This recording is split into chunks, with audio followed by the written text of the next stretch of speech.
Olá pessoal, vamos ver mais um pouquinho sobre dilatação. A dilatação, ela está dividida em dilatação linear, dilatação superficial, dilatação volumétrica, dilatação de líquido. Só que aqui nós vamos ver apenas dilatação linear. A dilatação linear é quando nós temos um fio, uma barra de ferro, alguma coisa, e ele vai ser submetido a determinada temperatura.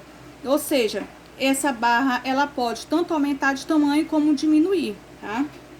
Aqui nós vamos usar essa fórmula.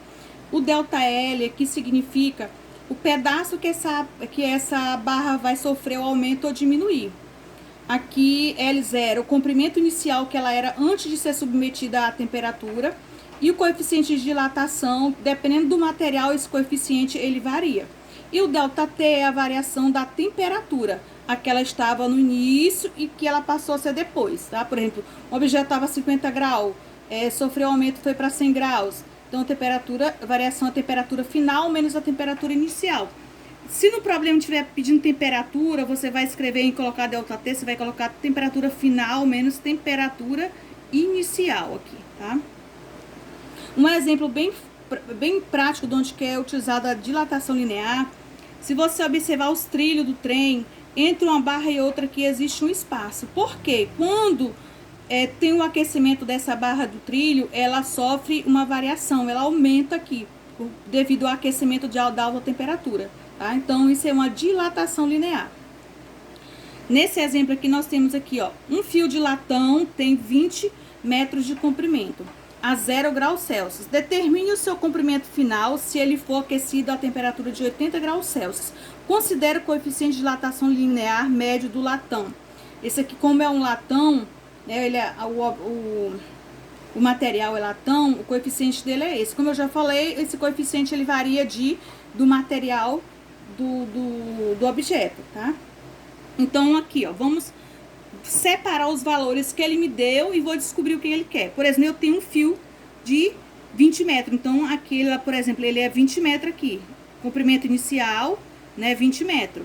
Esse pedaço aqui que eu coloquei é o pedaço que ele vai ter essa variação quando for submetido à temperatura. Então, aqui é ΔL. Então, vamos separar os valores, ó. Comprimento inicial do fio é 20 metros. A temperatura inicial é 0 graus. Ele quer saber o seu comprimento final. O comprimento final é o 20 mais a variação que ele teve, mais o aumento, tá? A temperatura final é 80 graus Celsius. O coeficiente de dilatação, tô separando aqui também, 0,0018. E eu vou achar primeiro, tá? Eu vou achar primeiro o valor que vai ser aumentado desse fio quando ele for submetido a 80 graus Celsius. Então, nós vamos substituir, né? Como ele quer saber o final, então, primeiro eu preciso achar o pedaço que aumentou e somar com o inicial. Jogando na fórmula, ΔL é igual ao comprimento inicial vezes a variação, o coeficiente de dilatação vezes a variação da temperatura. ΔL eu não sei quanto foi que ele aumentou, mas eu sei que o comprimento inicial era 20, o coeficiente de dilatação 0,000018 e a variação da temperatura, ele estava 0 e passou para 80. Então, 80 menos 0, 80. Aí você multiplica tudo isso aqui, que é a multiplicação, ó. Aqui nós temos o sinal de multiplicar. Multiplicando tudo, vai dar 0,0288. Esse foi o pedaço, o tamanho que foi aumentado depois que ele for submetido a uma temperatura de 80 graus. Então, para mim achar o comprimento final, eu vou chamar aqui, ó, só somar. Comprimento final é o comprimento inicial mais a variação, o pedaço que foi e aumentou. Então, LF é igual ao comprimento inicial, que é 20, mais o valorzinho que foi aumentado. Somando,